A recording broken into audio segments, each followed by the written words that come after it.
ضرورت ہے کہ ہندوستان کے کونے کونے کا ہر مسلمان اپنے طور پر ہر لمحہ باشعور رہے اور ہر آواز پر لبیک کہنے کو تیار رہے۔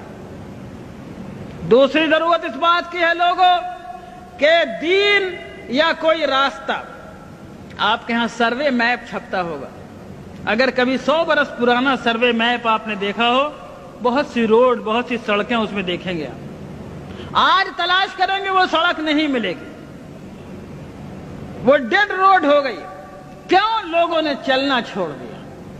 جس راستے پر اس کی بالکل ثبوت موجود ہے کہ یہ روڈ تھی، لیکن لوگوں نے چلنا چھوڑ دیا، وہ راستہ نہیں رہا۔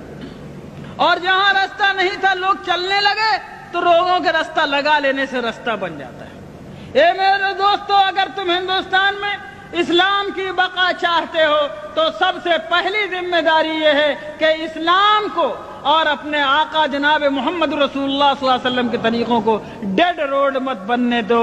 یعنی اس پر اگر تم چلنا چھوڑ دو گے تو کسی سرکار کو ضرورت نہیں ہے اس کو بند کرنے کی، خود بخود بند ہو جائے گا۔ اگر مسلمانوں نے یہ فیصلہ کیا کہ شریعت کو ہم اپنی زندگی پر جاری اور نافذ کریں گے اور اللہ کی شریعت کو ہم اپنے اوپر لاگو کریں گے، اگر ہم سرکار کے دباؤ کے بغیر، کسی گورنمنٹ کی طاقت کے بغیر، کسی پولیس کی لاٹھی کے بغیر، چونکہ ہم مومن ہیں اس لیے ہم اللہ کے حکم پر چلیں گے، ہم نکاح میں وہ طریقہ اختیار کریں گے جو اللہ نے بتایا۔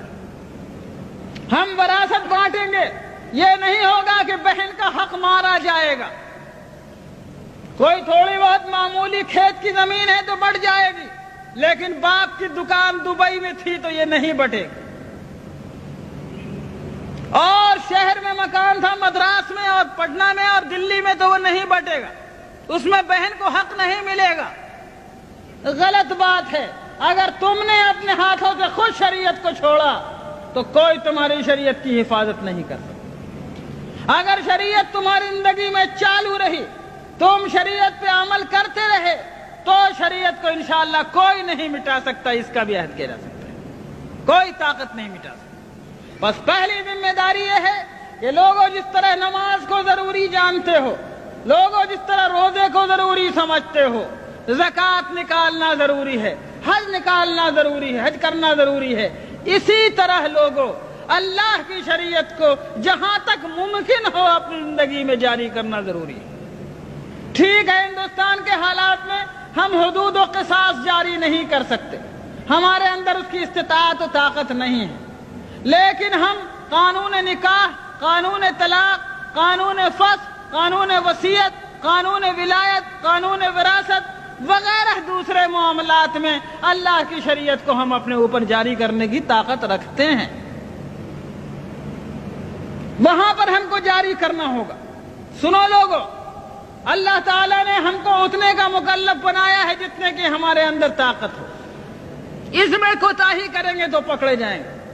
سیدنا امام بویتی رحمت اللہ علیہ بہت بڑے عالم گزرے ہیں، فقہ شافعی کے بہت بڑے امام ہیں۔ جب خلافت عباسیہ کا زمانہ تھا، مسئلہ خلق قرآن پر ان کو قید کر دیا گیا جیل خانے میں، ان کے پیروں میں بیڑیاں تھیں۔ جب جمعے کا دن آتا، جمعے کی اذان کے وقت اپنے جیل خانے کی کوٹھری سے گھسٹتے گھسٹتے زمین پر نکلتے اور مین گیٹ تک جیل کے پہنچتے، سارا بدن لہو لہان ہو جاتا، خون سے بھر جاتا۔ جب جمعے کی نماز پڑھ کے لوگ واپس آتے تو پھر یہ اسی طرح گھسٹتے گھسٹتے اپنی کوٹھری تک جاتے۔ لوگوں نے کہا حضرت آپ ایسا کیوں کرتے ہیں؟ آپ قید میں ہیں، آپ جمعے کو جا نہیں سکتے، پھر کیوں آپ گیٹ تک اتنی تکلیف فرماتے ہیں؟ کہا کہ اور کچھ نہیں، اللہ تعالیٰ نے کہا ہے اذا نودی للصلاة من یوم الجمعة فاسعوا الى ذکر اللہ۔ اے لوگوں، جب جمعے کی اذان پڑھے تو دوڑو اللہ کے ذکر کی طرف۔ میں اس بات سے ڈرتا ہوں کہ جہاں تک میں جا سکتا ہوں اگر وہاں تک نہیں گیا تو کہیں اللہ مجھ سے پوچھ نہ لے کہ بویتی تجھ کو میں نے گیٹ تک جانے کی طاقت دی تھی، تو وہاں تک تو جاتا، آگے لے جانا نہ لے جانا میرا کام تھا، تو میں اللہ کو کیا جواب دوں؟